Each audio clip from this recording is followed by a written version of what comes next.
Es un gran orgullo estar acá representando a la región y conocer un poco de las vivencias y de la experiencia que ustedes tienen. Por todo esto, no es que nosotros vengamos como los grandes especialistas a contarles a ustedes las verdades absolutas, sino que también compartamos y creamos un concepto conjunto.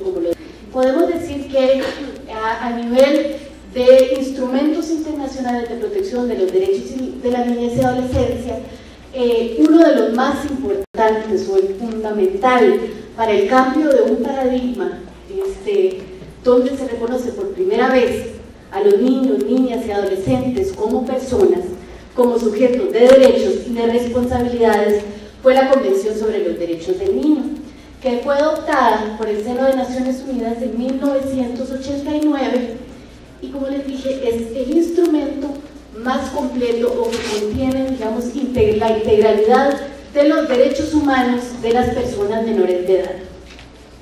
En este instrumento, por primera vez en el mundo, se va a reconocer entonces ese derecho a la personalidad independientemente de la familia de los niños, niñas y adolescentes.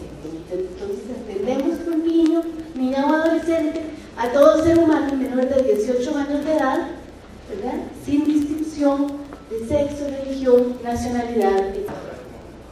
Con la doctrina de la protección integral, entonces reconocemos la universalidad de los derechos y la integralidad de los derechos para todos los niños, niñas y adolescentes por igual, como vimos en la filmina anterior, sin distinción de religión, etnia, nacionalidad. Ahora con la doctrina de la protección integral, bueno, se reconocen entonces como sujetos de derechos y responsabilidades y no objetos de protección, realmente como personas, porque cuando nosotros somos reconocidos por la ley como personas, se nos reconoce que tenemos derechos, que ostentamos derechos y que esos derechos nos llevan a tener responsabilidades, ¿verdad? Por otro lado, teníamos también entonces esta protección que les hablé de, que protección que viola o restringe derechos, y ahora tenemos la protección que reconoce y promueve derechos, ¿verdad? Como el nuevo paradigma después de la Convención es una protección que reconoce que son personas que tienen derechos y además debe promover que estos derechos sean aplicados. En la doctrina de la situación irregular se veía a las personas menores de edad como incapaces, es decir, los niños ni piensan, ni saben, ni ven. Bueno, después de la Convención se establece una protección que reconoce y promueve derechos y que los ve como personas en proceso de desarrollo y que van entonces a tener una autonomía progresiva. Y esto nos lleva a que la opinión del niño, después de la Convención sobre los Derechos del Niño, es importante y es central para la doctrina de la protección integral. Y en este modelo, una de las cosas que han sido más exitosas o han sido centrales es que podamos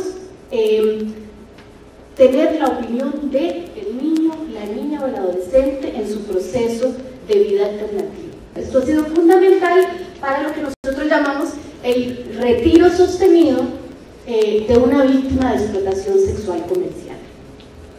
Tenemos también entonces que ahora cuando vemos derechos amenazados o violados, ¿verdad?, no luchamos contra las situaciones de riesgo o de peligro, sino cuando se violentan los derechos.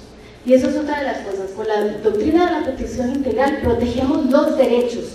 Con la doctrina de la protección de la situación irregular se protegía o eran objeto de protección las personas. Ahora vamos a decir que protegemos los derechos. Y eso es importante para el ejercicio, que lo recuerden, para el ejercicio que van a hacer ahora, ¿verdad? Y tenemos otro principio que era la institucionalización como excepción. Es decir, la institucionalización, esa era ponerlos en los reformatorios, que eso va a ser excepcional y solo como una medida temporal, porque todavía se utiliza, digamos, la institucionalización en casas, albergues, ¿verdad?, casas de seguridad, como les queramos llamar, pero son medidas que ya han entendido los estados, ¿verdad?, después de la Convención, que son medidas excepcionales y temporales, para una protección temporal.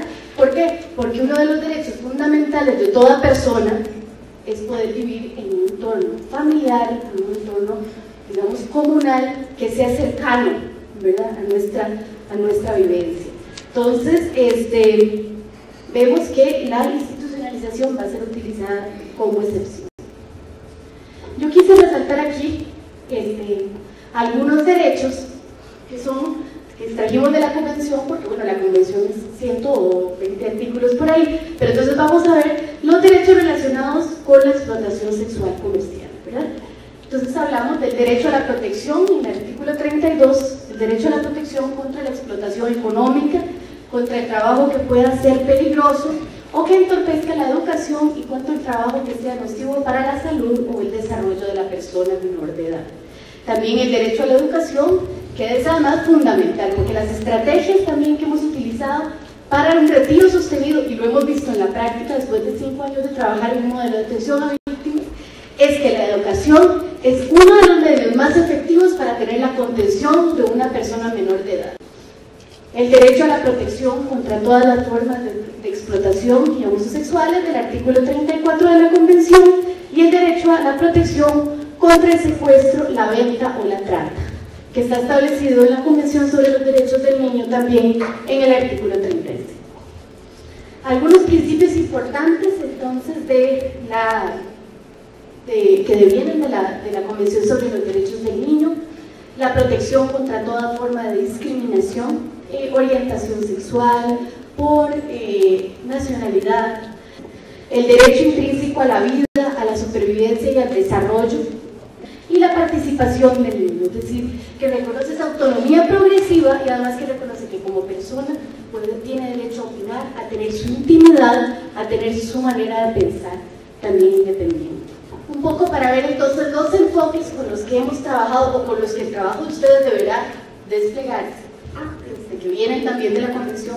El enfoque de derechos humanos, ¿verdad? Todo nuestro quehacer va a tener que estar teñido de un enfoque de derechos humanos, que es un posicionamiento ideológico que implica la ejecución, en algunos casos simultánea y en otros sucesivos, de procesos individuales y colectivos que permitan una redefinición de las prácticas institucionales, que nos hagan repensar la naturaleza privada y omnipotente y ampliamente discrecional de las relaciones familiares. Lo que se decía antes, lo que sucede en la familia no es asunto mío, ¿verdad? Es asunto de la familia. Bueno, esa relación entre el niño y la familia no puede ser ilimitada, ¿verdad? Si se da una violación de derechos dentro de la familia, bueno, hay que tomar también cargas en el asunto. También que nos hace repensar las propias formas de interactuar de los niños, las niñas y las personas adolescentes entre sí y con el mundo adulto y con la institucionalidad. El principio de interés superior, que implica la consideración primordial de que todas las decisiones que afectan a niños, niñas y adolescentes debemos hacer aquello que más le beneficie al ejercicio de sus derechos. Entonces, para determinar este interés superior hay que ver la condición de sujetos de derechos y responsabilidades, hay que tomar en cuenta la edad, el grado de madurez, la capacidad de discernimiento de la persona, las condiciones socioeconómicas en que se desenvuelve y la correspondencia entre el interés individual y el interés social. Otro principio que deviene de la Convención es el principio del rol supletorio del Estado.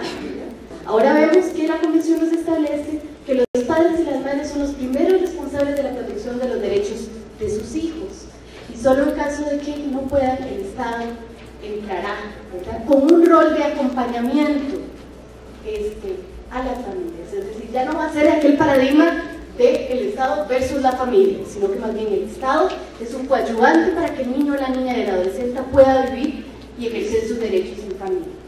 También en el trabajo de explotación sexual comercial es importante tomar en cuenta el enfoque generacional contextual, porque todo lo que trabajemos tendrá que tomar en cuenta el momento en el desarrollo psicosocial de la persona y también el contexto donde se desenvuelve la persona.